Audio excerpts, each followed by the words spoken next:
Hello everyone, welcome to my channel. My name is Rashi Goel and in this video we are going to solve cube root 4 power 5 plus 4 power 5 plus 4 power 5 plus 4 power 5 is equals to what? So let's start with the today's video solution.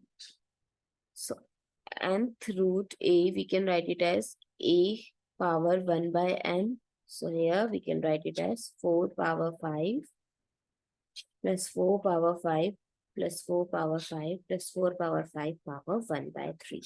So if I'll take 4 power 5 as common, so 1 plus 1 plus 1 plus 1 whole power 1 by 3. So 4 power 5 times 4 power 1 by 3. According to exponent rule, x power m times x power n, we can write it as x power m plus n. So 4 power 5 plus 1 whole power 1 by 3. 4 power 6 power 1 by 3. Another exponent rule, x power m power n is equals to x power mn. So 4 power 6 times 1 by 3. So 4 power 2, which is equals to 16.